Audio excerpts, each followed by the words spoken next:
An Undeceptions podcast.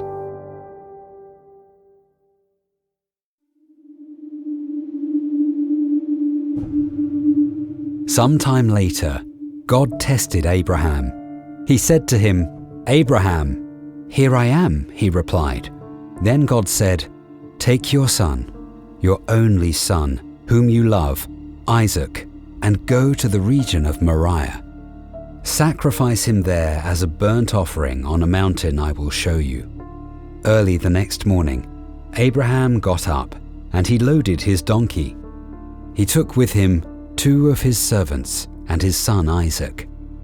When he had cut enough wood for the burnt offering, he set out for the place God had told him about. On the 3rd day, Abraham looked up and saw the place in the distance. He said to his servants, "Stay here with the donkey, while I and the boy go over there. We will worship, and then we will come back to you." Abraham took the wood for the burnt offering and placed it on his son Isaac, and he himself carried the fire and the knife as the 2 of them went on together. Isaac spoke up and said to his father Abraham, "Father?" "Yes, my son," Abraham replied. "The fire and the wood are here," Isaac said, "but where is the lamb for the burnt offering?" Abraham answered, "God himself will provide the lamb for the burnt offering, my son." And the 2 of them went on together. When they reached the place God had told him about, Abraham built an altar there and arranged the wood on it. He bound his son Isaac and laid him on the altar on top of the wood. Then he reached out his hand and took the knife to slay his son. But the angel of the Lord called out to him from heaven, "Abraham, Abraham." "Here I am," he replied. "Do not lay a hand on the boy," he said. "Do not do anything to him. Now I know that you fear God, because you have not withheld from me your son, your only son."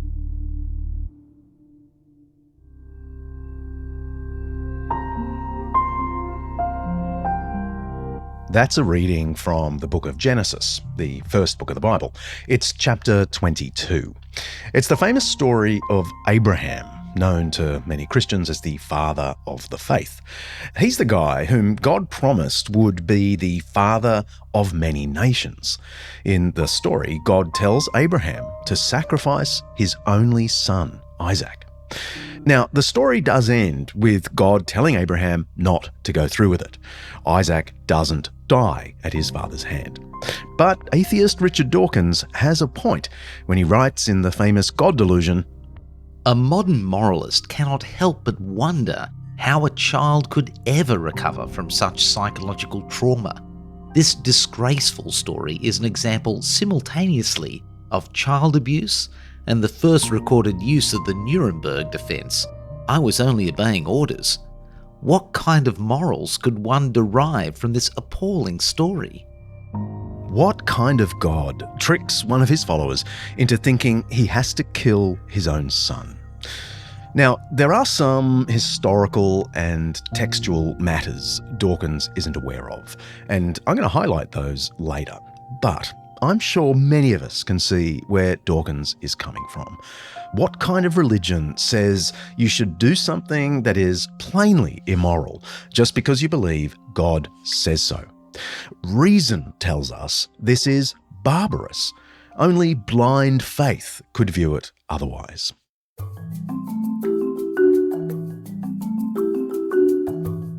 Well, the star of today's episode raises a question mark over this particular criticism. I'm talking about the Danish philosopher-theologian Soren Kierkegaard, which is bad Aussie pronunciation of Soren Kierkegaard.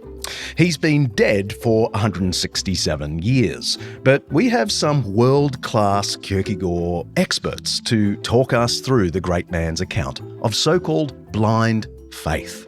In an influential book, Kierkegaard argued that Abraham's trust in God as he goes to sacrifice his son is a key to understanding the paradox at the heart of the Christian faith. Reason might lead us toward God, but an actual encounter with the true God could not, almost by definition, could not be accounted for by human reason. Abraham is willing to sacrifice his son because he wholeheartedly trusted that God would keep a prior promise. Several chapters before this frightening scene, God had said to Abraham that his son Isaac would be the heir through whom Abraham would become father of many nations. So Isaac had to live somehow. No matter what, Abraham's thinking, my son isn't going to be dead at the end of this. God said it, I believe it, that settles it. The whole thing pushes the bounds of human reason. And for Kierkegaard, that is the point. Kierkegaard said Abraham took a leap of faith. Well, that's the popularization of what he said. He actually said Abraham took a dancer's leap. The kind of leap that's part of something larger, choreographed, something beautiful. But this is the source of the phrase we use today, a leap of faith. We often take it to mean something like blind faith, that's faith without reason. But as we'll come to see in this episode, Soren Kierkegaard argued that faith sits above reason, outside the human standards of rationality. Faith is not reducible to rational deduction. All of which made me wonder, in fact, I ended up asking my guests this, would Soren Kierkegaard disapprove of the whole Undeceptions project? Our team spends days and often nights thinking and arguing about the beautiful coherence of Christianity. Is that misguided? Will our investigation of Soren Kierkegaard put an end to our humble podcast? I'm John Dickson, and this is the end of Undeceptions.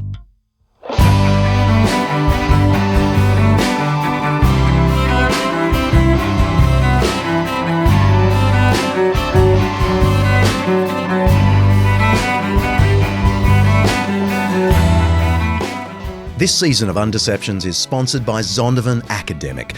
Get discounts on master lectures, video courses, and exclusive samples of their books at zondervanacademic.com/Undeceptions.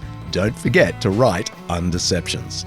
Each episode here at Undeceptions, we explore some aspect of life, faith, philosophy, history, science, culture, or ethics that's either much misunderstood or mostly forgotten.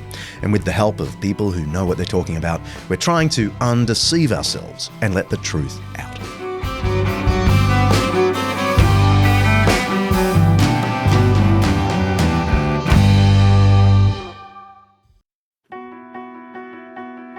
This episode of Undeceptions is brought to you by Zondervan Academic's new book, Jesus and the Powers, by N.T. Wright and Undeceptions' favourite, Mike Bird.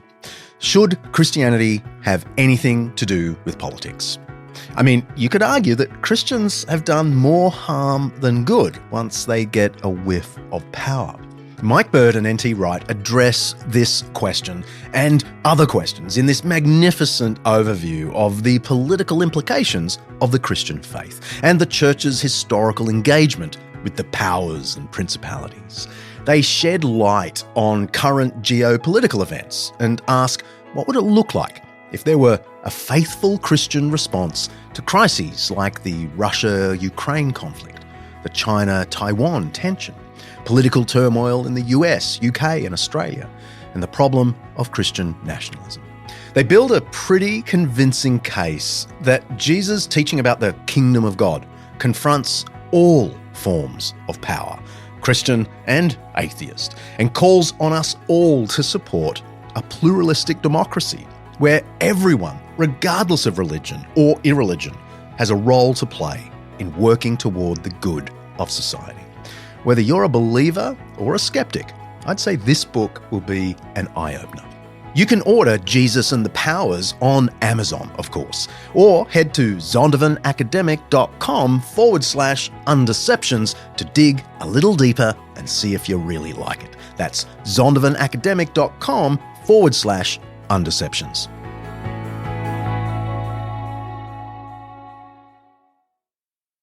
For those who have never heard of the great man, can you describe Soren Kierkegaard, and you can correct my pronunciation if you like, in a few sentences? And why should anyone care about him?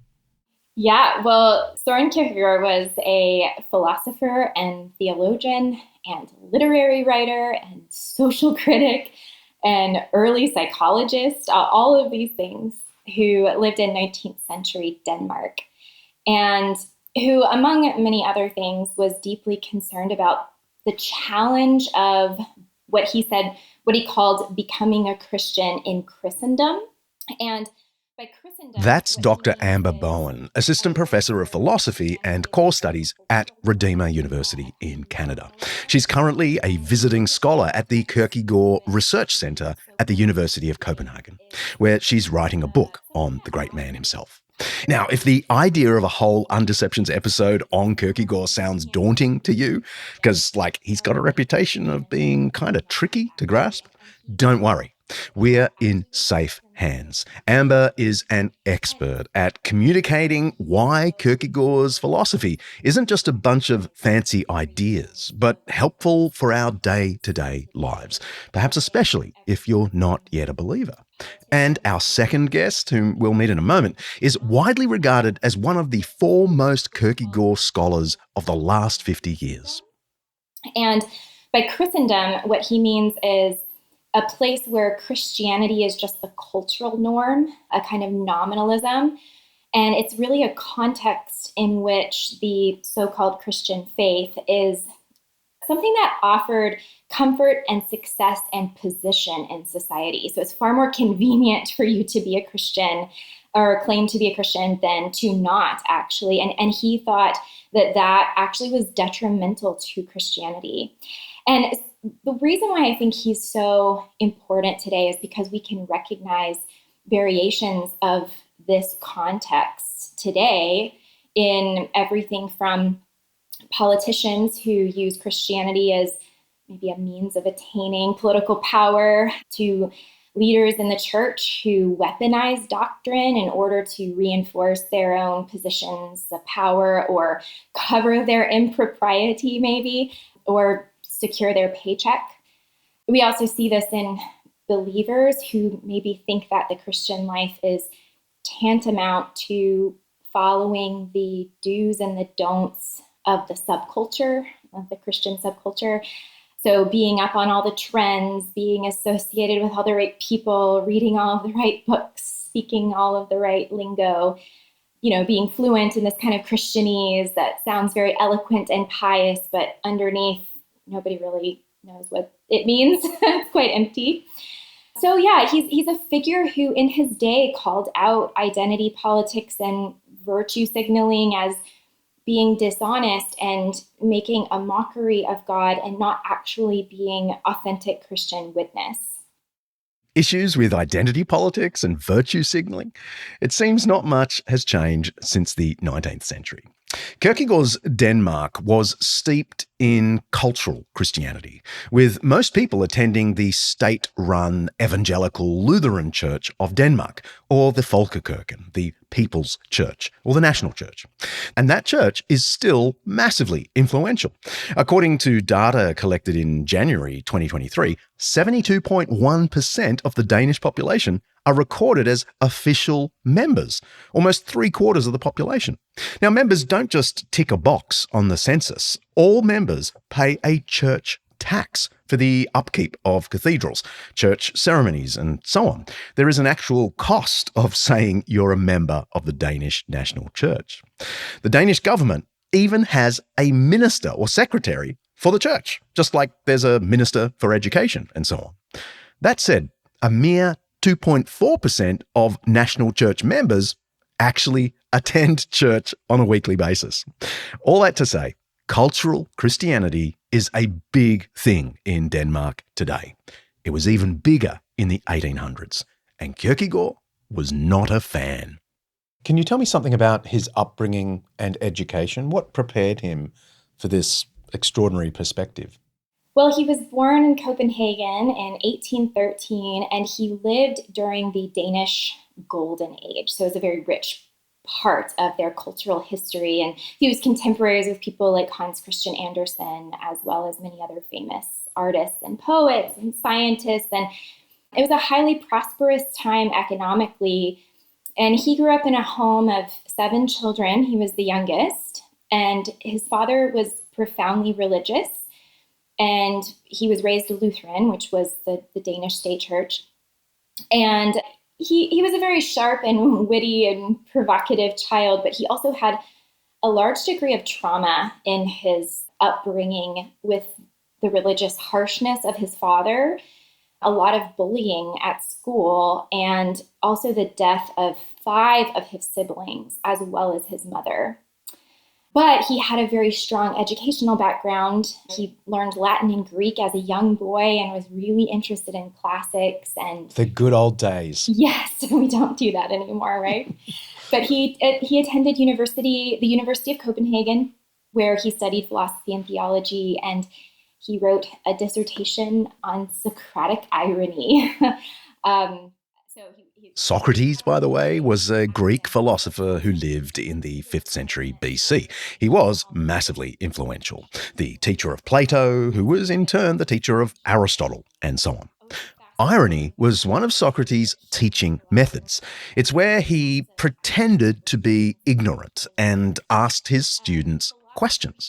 With each answer, he would ask another question, as if he himself was trying to learn, but the goal of the whole thing was to lead the student to see the error of their ways. It's a bit like parents asking their teenagers about what they got up to on the weekend while they were away. Mum and dad know they had a big party, but they design their questions to slowly draw out the truth. Anyway, Socrates was the master of that. And Kierkegaard specialised in it and was influenced by it. What was the philosophical environment at the time where he was beginning his work? It was a fascinating environment, a very rich intellectual context with lots of academic publications and cultural life. The philosopher Hegel was all the rage. Hegel had highly influenced... Give me the 20-second Hegel. Oh my goodness. Well, Hegel was a German idealist philosopher who was very interested in understanding the world from this systemized perspective, where history could be understood in different processes of development and all ordered under reason. And so it was a highly rationalistic kind of philosophy. And Hegelian thought believed that it had included and perfected Christianity internal to it. So it was one of those instances where it's like Hegel looked at Christianity and said, let me make it better and give it an upgrade. And that was something that Kierkegaard was very, very concerned about. But it had very much influenced not just philosophy, but also theology, and began to have some profound impacts on the way that people thought about what Christian living looks like as well. Yeah, so it's a very rationalist environment. You know, this is sort of the height of the Enlightenment, or these are the heirs of the Enlightenment, and they're pushing that as far as they can. How did Kierkegaard respond? The Enlightenment was that intellectual and philosophical movement that swept across Europe between the 17th and 19th centuries. It was known as the Age of Reason, emphasizing individual liberty and science over tradition and superstition, i.e. religion. Georg Friedrich Hegel was a German philosopher and contemporary of Kierkegaard in the early 19th century.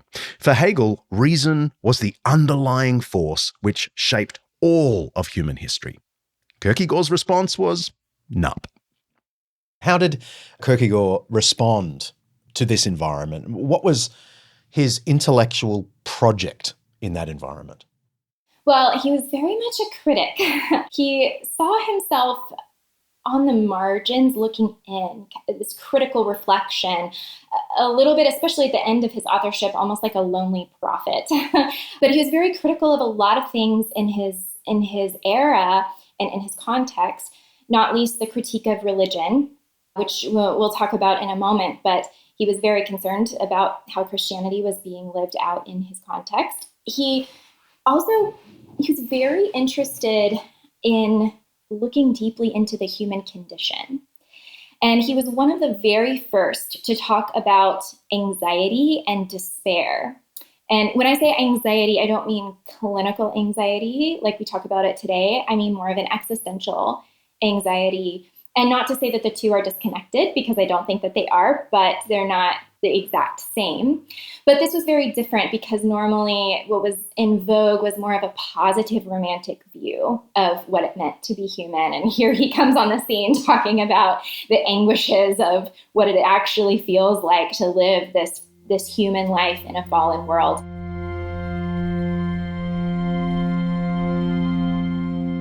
Anxiety is a qualification of the dreaming spirit, and as such, it has a place in psychology. Awake. The difference between myself and my other is posited. Sleeping. It is suspended. Dreaming. It is an intimated nothing. The actuality of the spirit constantly shows itself as a form that tempts its possibility, but disappears as soon as it seeks to grasp for it. And it is a nothing that can only bring anxiety. More it cannot do as long as it merely shows itself. Anxiety is altogether different from fear, and similar concepts that refer to something definite, whereas anxiety is freedom's actuality as the possibility of possibility. Kierkegaard, The Concept of Anxiety, 1844. But he anticipates modern psychology in so many respects and has just a very acute awareness of the human condition and knows how to call out self-deception and all the layers and intricacies of what it means to be a human. And I mean, I find that Kierkegaard knows how to call out not just our self-deception, but our self-deceptions about our own self-deceptions. Every time I read him, I think, oh my gosh, he got me.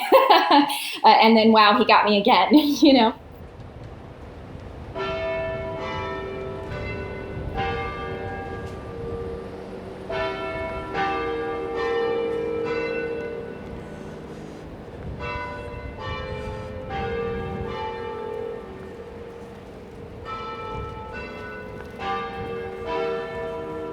Well, that's my 11 o'clock kickoff.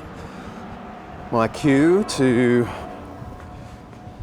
interview Professor Niels Jorn Kapelon about Soren Kierkegaard. I just learned you don't say Kierkegaard. Kierkegaard. He's at the Soren Kierkegaard Research Center at the University of Copenhagen. And he lives in this street just off the main square of the town of downtown Copenhagen. And apparently he lives very near where Kierkegaard himself lived. So that'll be fun to learn a little more about. Well, Niels Jorn, thank you so much for joining us. You're welcome. And for having me into your home. That's good. And your library. Yes. You live amongst your books. Yes, I do. Yeah. There are about 5,000 of them. Is that right? Yes. So I can see 1, 2, 3 rooms of books. Is there a fourth and a fifth room? Yeah. And this room in there is a reconstruction of Kierkegaard's library.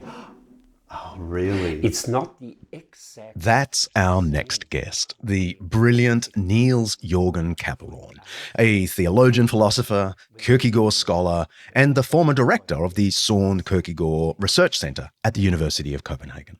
Niels was kind enough to welcome me into his home when I visited beautiful Copenhagen.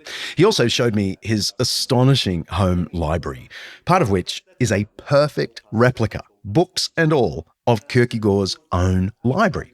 Meeting Niels felt a bit like meeting Kierkegaard himself. He lives a block from where Kierkegaard lived. He goes to the same church that Kierkegaard occasionally went to and preached at. And after our interview, Niels gave me a private tour of Kierkegaard's stomping ground. It was wonderful. A quick note about our chat. Sometimes a friend of Niels assisted with the translation.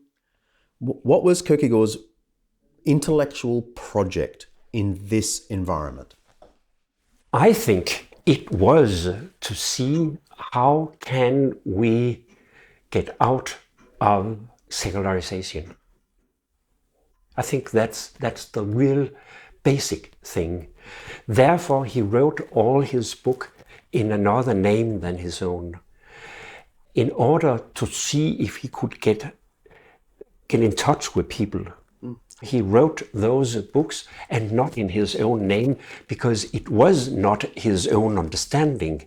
It was different ways of talking about philosophy, talking about ethics, talking about Christianity and so on, but it was not what he himself meant. So that was also a way of getting in touch with people. Kierkegaard's first book, Either Or, was published in 1843 under the pseudonym Victor Ermita, which means victorious hermit. He must have had great fun sitting around thinking of these. In it, he outlined his theory of human existence, distinguishing between a consumerist, hedonistic way of living, the aesthetic, he called it, and a more empathetic, serviceable approach to the world, what he called the ethical. These were two of Kierkegaard's three possible stages that a person could move through in their lifetime. The third was the religious, and according to Kierkegaard, the highest state of human existence was the religious existence. But it was in another of his works, Fear and Trembling, released just a few months after Either Or, that Kierkegaard really got stuck into Danish Christendom. He would continue this attack for the next decade. Let's talk about that very fun subject of the church and the state church. Can you tell me first, what does it mean for there to be a state church? Tell us about the situation in Denmark and what it meant to have a state church. A lot of my listeners are Aussies. There's no state church. And Americans, there's no state church. What did it mean? And then let's talk about his critique of the state church. Well, in Denmark, the state church was the Lutheran church. And what that meant was that it was a state-sponsored church. So the pastors and other leaders in the church were government employees. It exists even today at the University of Copenhagen, where I currently am researching the theology faculty. They're all state employees. So what it meant practically was that to be Danish just meant to be Lutheran. Something maybe kind of similar to when we say to be Italian just is to be Catholic. There's a collapsing of those two categories. And so Kierkegaard has this really funny line in one of his pieces where he talks about having a birth certificate and a baptism certificate being basically the exact same thing. And so what it meant was you had the North American version of it would be like a God and country kind of conflation. And this idea that Christianity ultimately is a kind of cultural heritage or really just reducible to a cultural heritage. Okay, so he wasn't a huge fan of that. What was his critique specifically? Well, he thought that making Christianity something cultural actually destroyed Christianity. And he thought that Christendom, this beautiful, happy Christian world that existed in Denmark, was actually an illusion of Christianity. And he used this term illusion, really anticipating the masters of suspicion, Freud, Nietzsche, and Marx, calling out fraudulent faith and deceptive devotion and this living a life of illusion. Like you think that you are a Christian, but really that's just a big illusion. And he was very concerned that the individual had gotten lost in the cultural Christian masses. And when we read Kierkegaard today and we see him talk about the single individual, a lot of people think that he is advocating for a hyper-individualism. But that's actually not the case at all. If you look at his historical context, he was worried about getting lost in the crowd and just following the masses and not recognizing that what Christianity means is ultimately to stand before God as yourself, as your created self, who's loved, who's created, who's called into existence by God, and who comes to salvation not by doing all the things that your culture wants you to do, but that comes to salvation through Christ specifically. Yeah, so you're not a Christian by virtue of being part of a Christian culture. You know, the reality of God, if God exists, bears down upon you as a person in a culture. Exactly. And you can't just hide in your culture and say that you've done what it takes to be a Christian. Ultimately, you have to stand before God.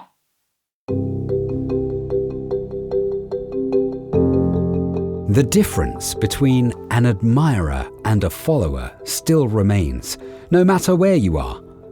The admirer never makes any true sacrifices. He always plays it safe.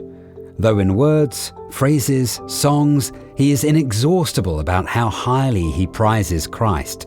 He renounces nothing, gives up nothing, will not reconstruct his life, will not be what he admires, and will not let his life express what it is he supposedly admires. Provocations, spiritual writings of Kierkegaard.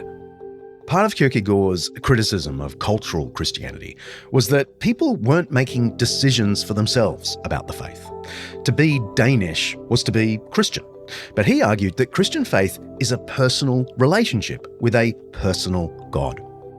Then faith's paradox is this, that the single individual is higher than the universal, that the single individual determines his relation to the universal through his relation to God, not his relation to God through his relation through the universal. Unless this is how it is, faith has no place in existence, and faith is then a temptation. We don't relate to God as members of a country or culture or church. We relate to God individually. It's a personal encounter. Now, this emphasis in his thinking on an individual's personal encounter probably influenced later, more atheistic thinkers like Jean-Paul Sartre, the mid-20th century existentialist. And some have actually dubbed Kierkegaard as the more religious father of existentialism. Niels, though, isn't a big fan of that title. I've heard it said that Kierkegaard was an existentialist. Yes. Philosophically, and the first No, he existentialist. wasn't. Tell me. Kierkegaard is definitely not an existentialist. He is an existence thinker, but he's not an existentialist. Make that distinction for me. Because to be an existence thinking is that everything is about existence. But the existentialist is existence thinking without Christianity. So why did he get the reputation of being an existentialist? Because they learned it from him. Mm-hmm. I mean, think of the concept of anxiety. What role it played for the existentialists. Yeah. So they have it. They have the thinking from him, but they give it in their own way. They can talk about emptiness in life, but Kierkegaard could also talk about emptiness in life. But that was in order to get people to think of fullness. But that's not what the existentialists, they stopped there. Was he sort of like the author of Ecclesiastes in the Old Testament? You know, the book of Ecclesiastes? Yes. Raising the questions without too many answers, but pointing toward. Kierkegaard gives never answers, as Plato and Socrates, never. Always questions. Always, questions or explanations or speaking, trying to touch people with what he's saying. Whether or not he was an existentialist, Kierkegaard's impact on philosophy and theology was substantial. The famed Austro-British academic Sir Karl Popper described Kierkegaard as the great reformer of Christian ethics, who exposed the official Christian morality of his day as anti-Christian and anti-humanitarian hypocrisy.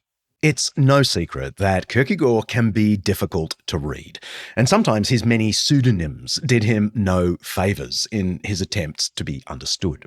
Kierkegaard has often been cast as an irrationalist, an enemy of reason, logic, and perhaps even an enemy of truth. Both Amber and Niels, and a building chorus of other scholars, reject this characterization as a basic misunderstanding of Kierkegaard's project. So, after the break, we'll take Kierkegaard's famous dancer's leap, the leap of faith. Sort of. You know, you say you've been walking for 30 years, right? Right. Have you ever thought that maybe you were lost? No.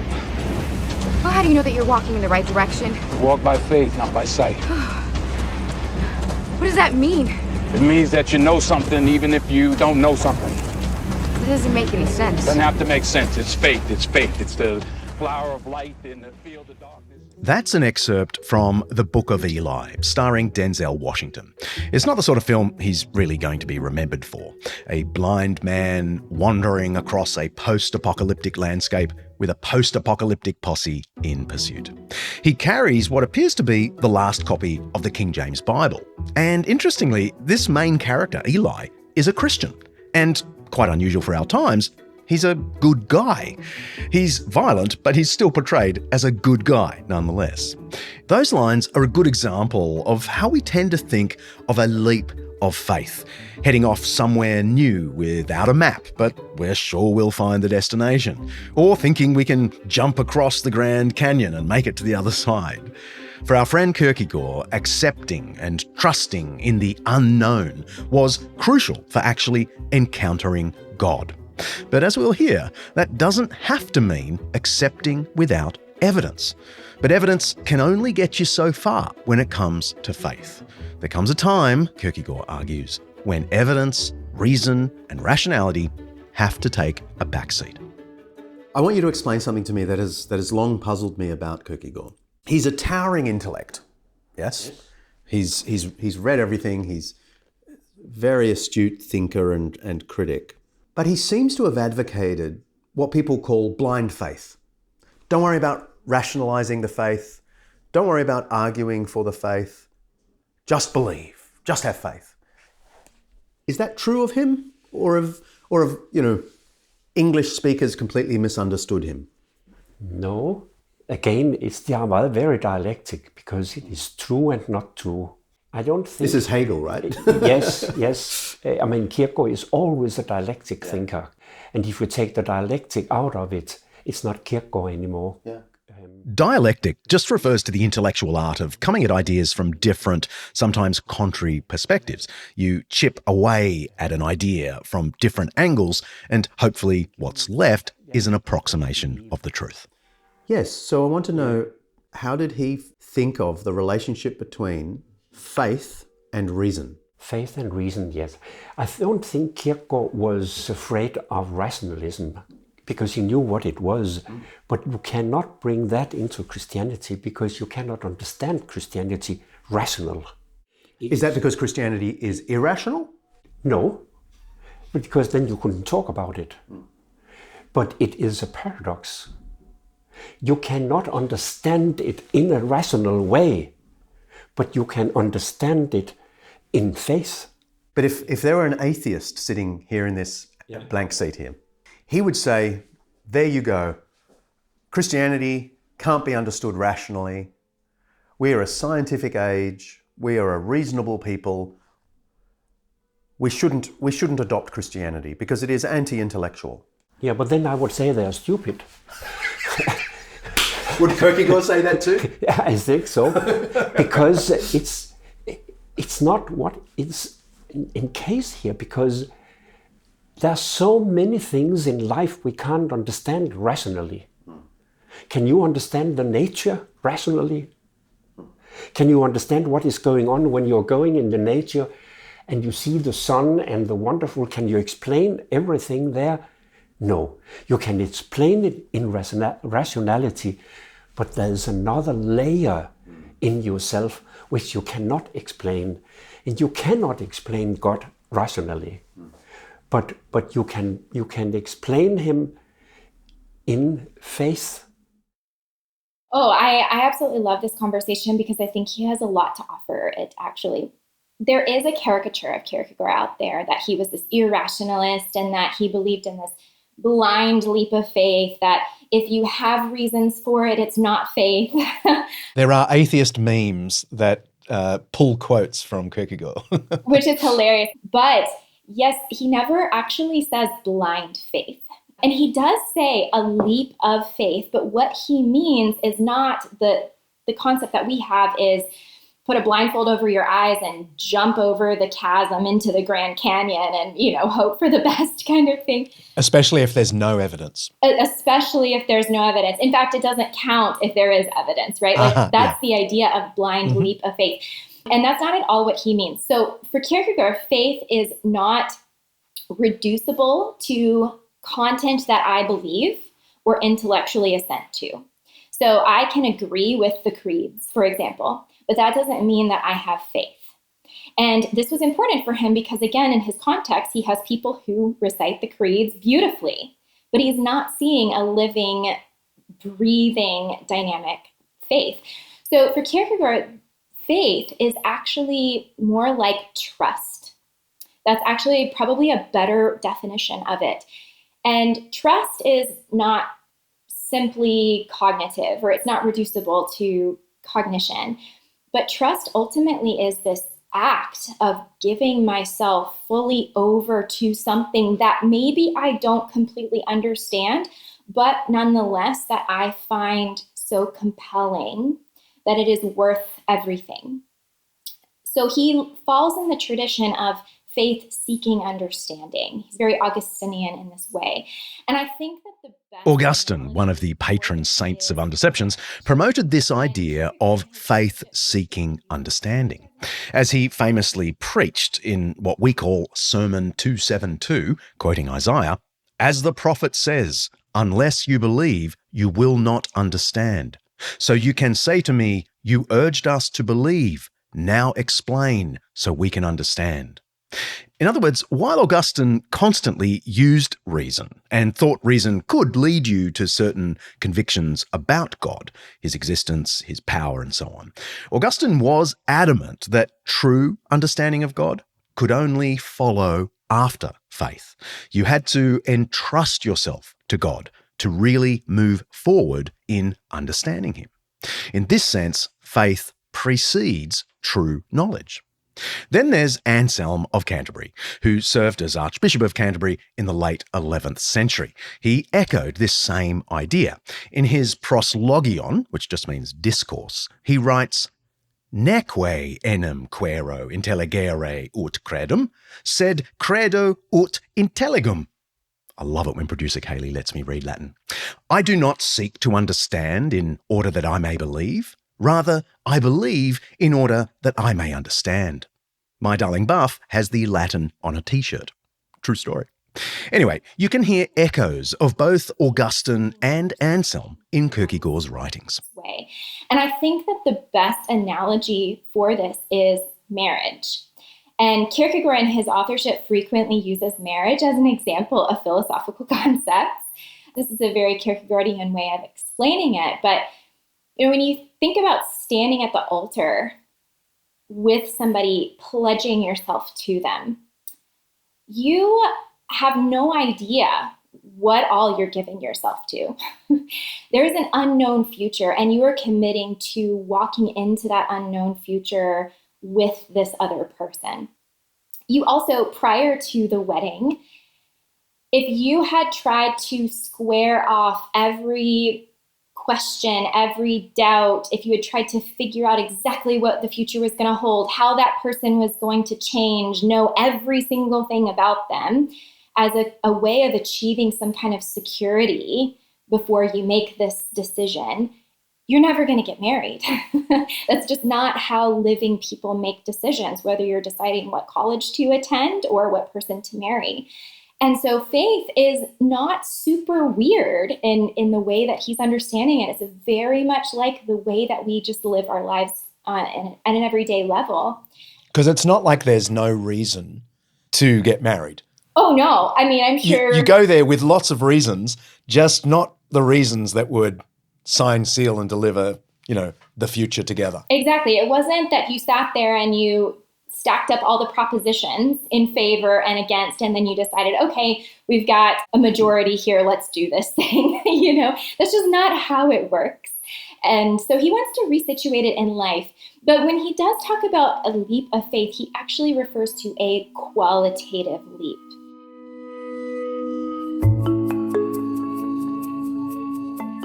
Faith is the highest passion in a human being.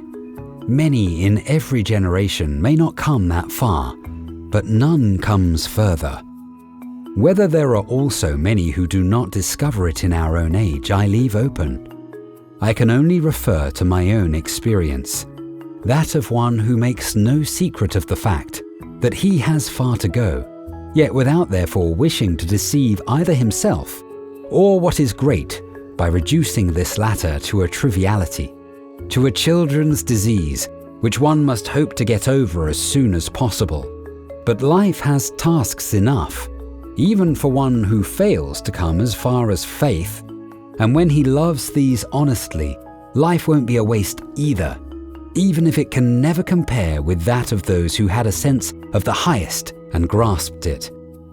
But anyone who comes to faith, whether he be greatly talented or simple-minded, makes no difference, won't remain at a standstill there. Soren Kierkegaard, Fear and Trembling. So it's not a quantitative leap and like I'm going to clear the chasm of the Grand Canyon. It's a qualitative leap that is like that marriage example of I am about to enter into a new existence. My life is going to change as I know it, and I am going to go for it. Not because I have settled all the matters from the outside before I do, but because I believe that this is worth it. And there's a very real sense that I'm not going to understand this thing until I'm in it. I don't understand what marriage is from the outside in the same way that you understand what it is internal to it. And so that is faith-seeking understanding.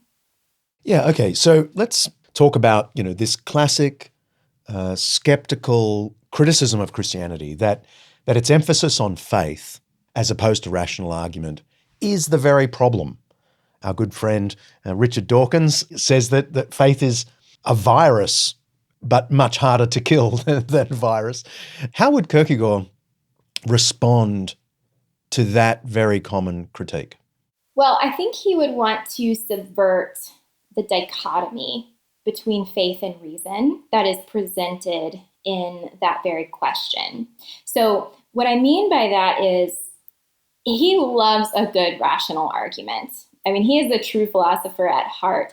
However, as a true philosopher, he also thinks that it's very important to critically reflect on what we think reason is. So a basic stroll through the history of philosophy shows that reason is not a univocal concept, but the way that reason is defined and measured is different throughout the different ages.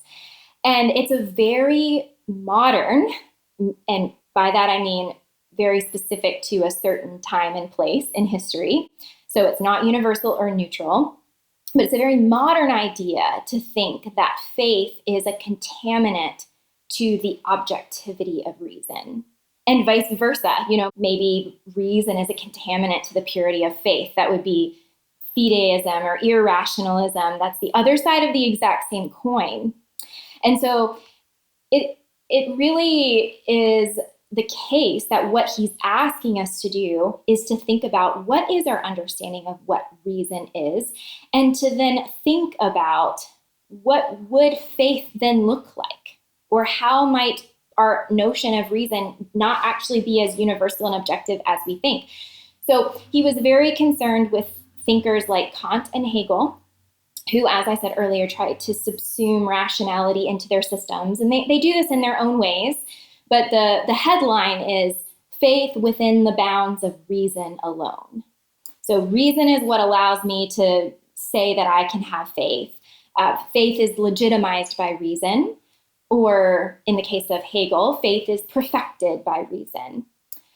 And a lot of apologists take this approach, I think, in trying to argue for Christianity on these grounds. But what's the problem with this? Well, it's that God can only be what our reason allows him to be, which is another way of saying that our reason constructs God. So what happens then is we have not actually encountered the truly other, the holy, divine other, but we've only ever constructed a projection of ourselves. Amber, I'm going to just press pause here and say, that was so profound, what you just said. Oh, good. I have a shiver down my spine. Good. Okay, so Kierkegaard's concern is that when we think about rationality as this thing that can tell me if I'm allowed to have faith or not. Another example that I give to my students, it's really dumb, but it's effective, is the thought of reason as the bouncer in a club. So reason stands outside the door, and there's a long line, and it looks at the idea of each person who wants to come in, and it can determine, like, yes, this person can go in, or no, sorry, you're drunk, go home. And for Kant and Hegel, they place reason as that bouncer, and the contents of faith come through the door, and they get to say if this thing gets to be admitted or if it doesn't.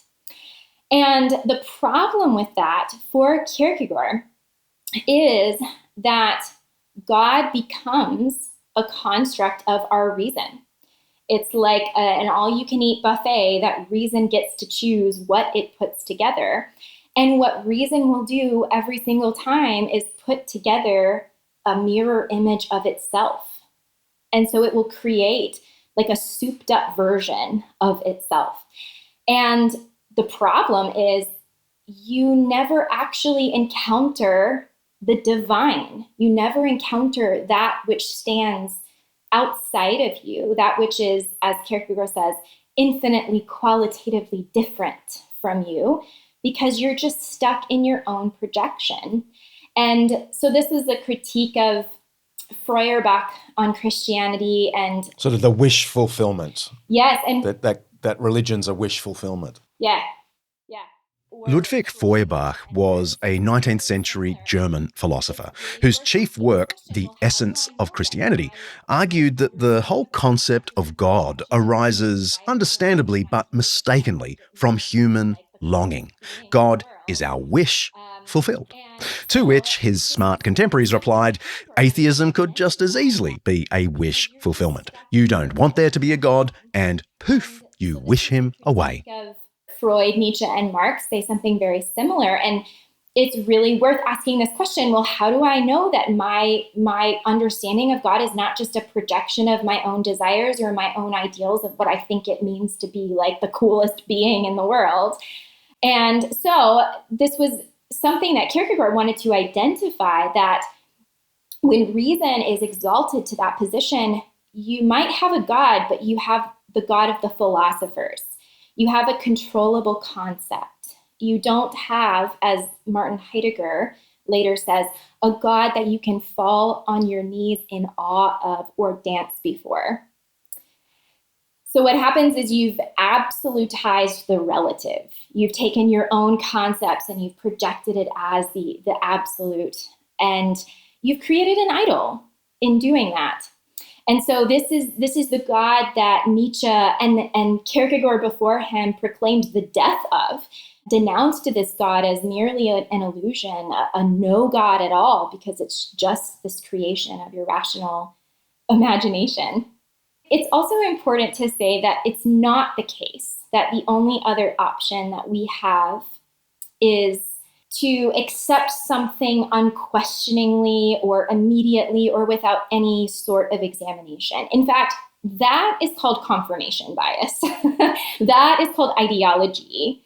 And that is not at all what Kierkegaard would understand faith to be.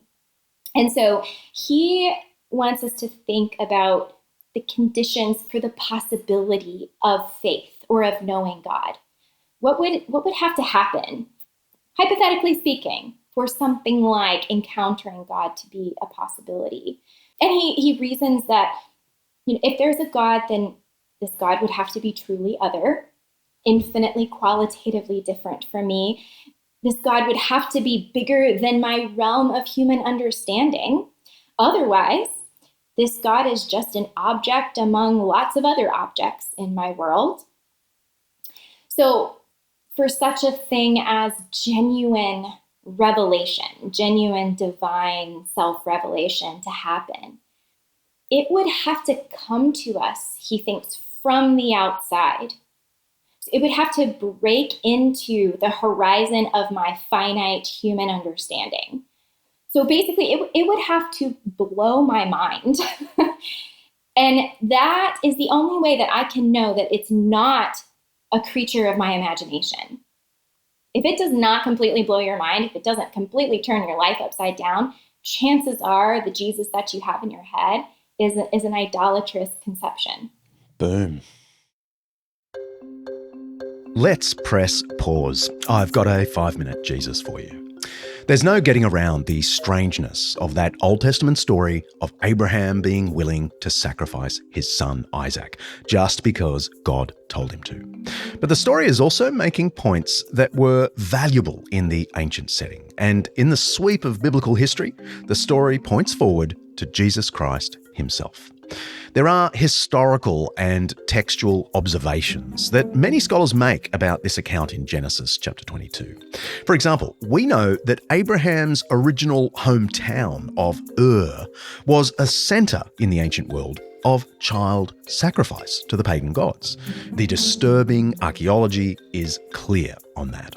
So this biblical story seems designed to nod to that pagan background, only in the end to deliberately overturn any idea that this God, the true God, would ever demand what Abraham's former hometown religion demanded.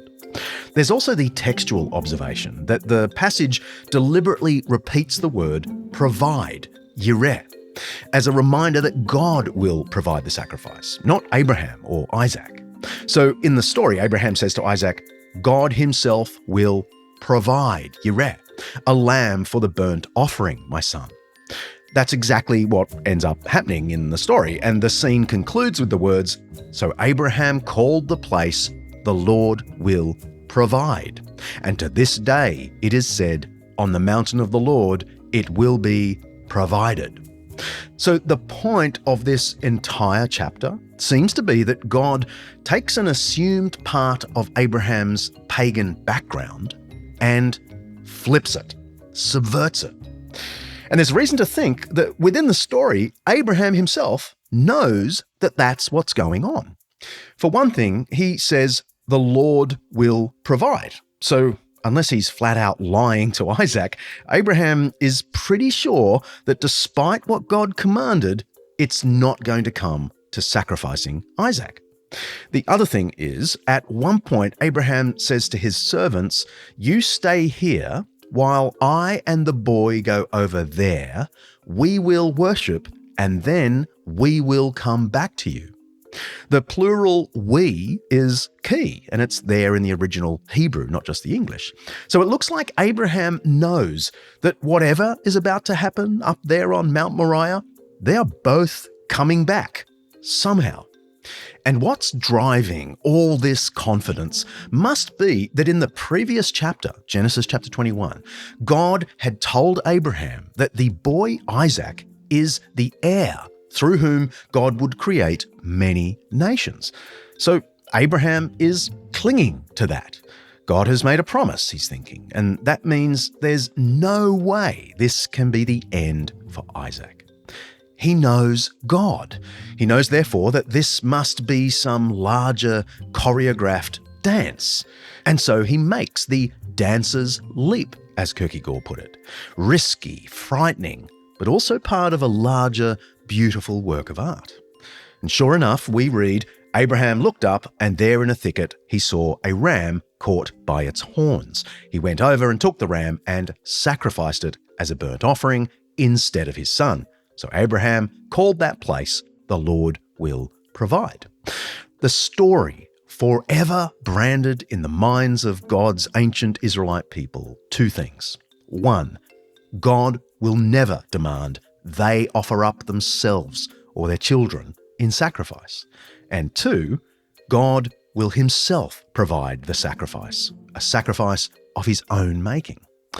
Richard Dawkins complained, "We cannot help but wonder how a child could ever recover from such a psychological trauma."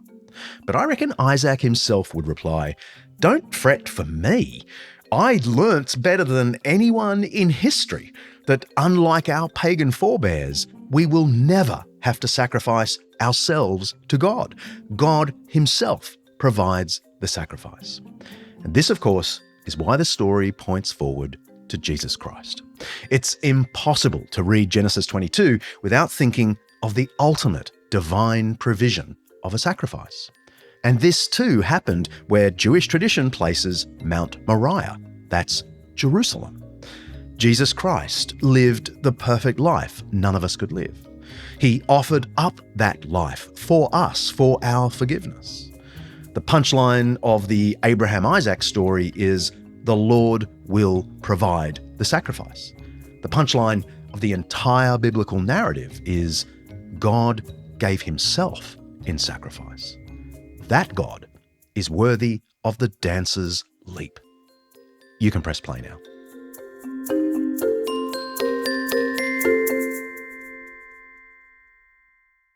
What is the legacy of Soren Kierkegaard, if you can summarize that legacy in a few sentences? The legacy from philosophy is definitely what we have talked about. Existentialism and all what is in that. That is, I think, the way he is remembered. But it's also, in a way, existentialism in Christianity.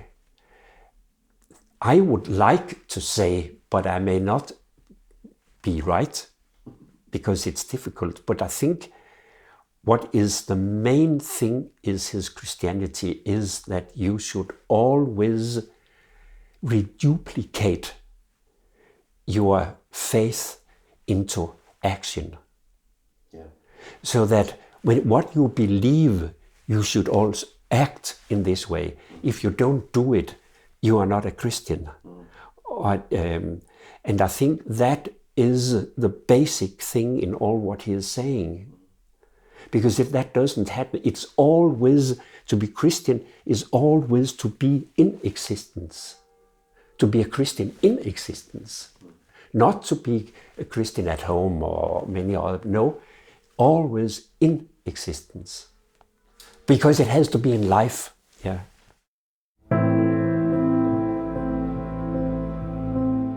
Soren Kierkegaard died in 1855, aged just 42, after a month in hospital following a fall in the streets of Copenhagen. According to the diary notes of his close friend Emil Boesen, Kierkegaard remained principled to the very end, even refusing to be served communion by state parsons on his deathbed. The parsons are royal functionaries, and royal functionaries are not related to Christianity. Kierkegaard authored 33 books, scribbled 7,000 pages of notes kept in private journals, and planted the seeds of a new generation of philosophy. The likes of Karl Barth, Dietrich Bonhoeffer, Jean-Paul Sartre, and Ludwig Wittgenstein, just to name a few, all cited him as a major influence on their work. At the heart of his work was the desire to know how to live a genuine faith. He famously wrote in a journal entry early in his career, "What I really need is to get clear about what I must do, not what I must know, except insofar as knowledge must precede every act.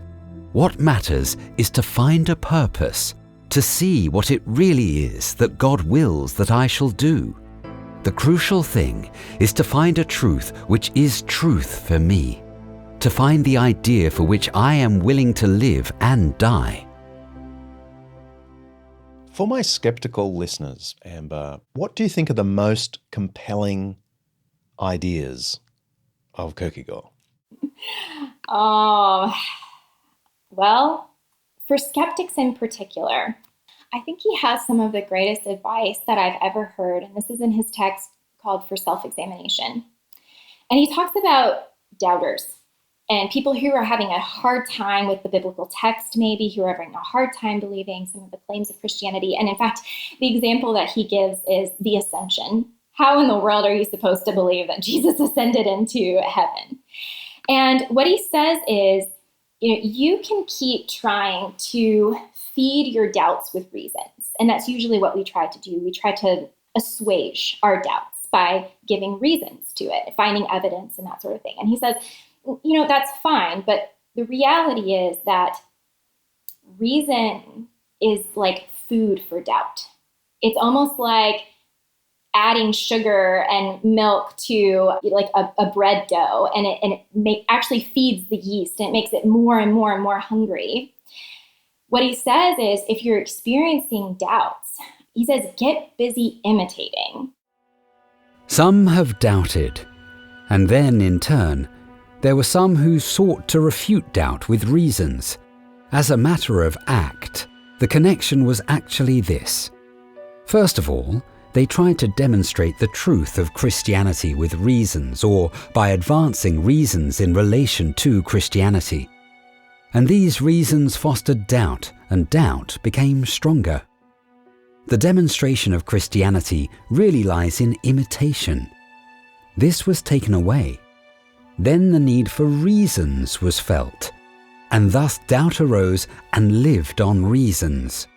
It was not observed that the more reasons one advances, the more one nourishes doubt, and the stronger it becomes. That offering doubt reasons in order to kill it is just like offering the tasty food it likes best of all to a hungry monster one wishes to eliminate. Kierkegaard, for self-examination. And what he means by that is, you don't ever just figure things out and then decide to step in. Okay, I feel like I've kind of answered all of my questions. Now I'll go ahead and become a Christian. He's like, that point will actually never come. But like the marriage example, you come to truly understand Christ only by following Christ. And this requires entrusting yourself to something that you don't fully understand, following someone into this unknown future. But the Christ that you imitate is not the God that you control. But it is the God who loves you and gave himself up for you. And so pick up the cross, follow him into this unknown, and see what it's like, see what happens. But if you try to keep looking at it from the outside, you're never actually going to get there. And for him, this venture, this risk, that is what makes up this beautiful life of faith. So practically, for my skeptical listener, what would that mean?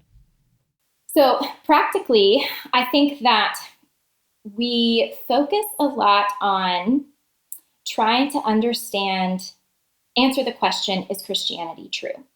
Is it true? Is it objectively true, right? And then after that, we think if we can settle the truth question, then we'll be able to recognize it as good and then beautiful. Truth, goodness, and beauty. But what if you reversed that? And this is not to discount truth by any means, but it's simply to say, what if the question that people are asking right now is not so much, is Christianity true, as much as they're asking, is Christianity good and is Christianity beautiful? And maybe deep down, that's what you're asking to. That's what you're really wondering. That's the real question, right? And so what if we reversed those? What if you looked for the beauty of Christ? And what if we, as Christians, sought to show, not convince people, beat them over the head with make them intellectually say uncle, like, yes, Christianity's true. But what if we sought to help them see the beauty of Christ? And beauty is this thing that you're drawn to, you want to follow, you want to just be near it. And as Augustine says, it's that thing that evokes your desires. And so what if we looked at the beauty of Christ, and then we saw the goodness of Christ in that, and then through that we come to know him as truth? And I think that that's actually that faith-seeking understanding posture, and I think it's a more productive, potentially productive way if you're serious about asking that question of Christianity. and you're seriously wondering if it is the truth. You haven't decided in advance, right? So he wouldn't totally object to, say, a podcast called Undeceptions that's trying to promote the truth and beauty of Christianity. Well, absolutely not. In fact, I think that there's a very strong Kierkegaardian impulse in what you're doing, even in the title, Undeceptions, uncovering potential deceptions and looking and pondering and thinking. And it's modeling a willingness to ask hard questions and to critically self-examine and to really seek to understand what it means to follow Christ in the context within which we find ourselves. And so his entire project really sought to help people see the truth and the beauty of Christianity.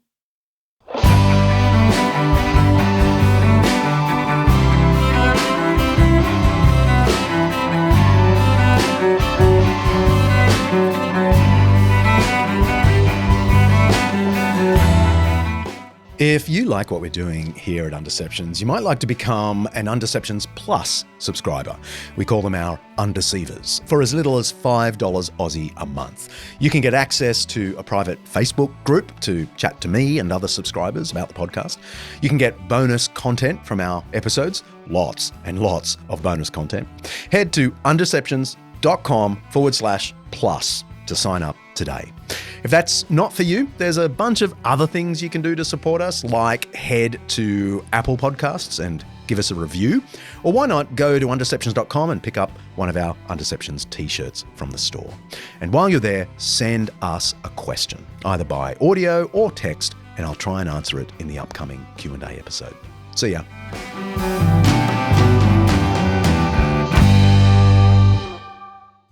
Undeceptions is hosted by me, John Dickson, produced by Kaley, Payne, and directed by Mark Hadley.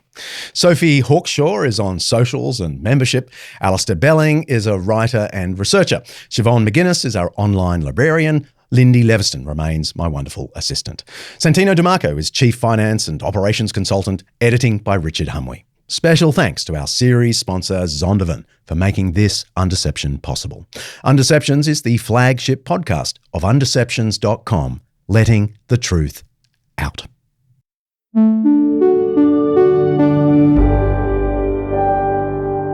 Undeceptions podcast.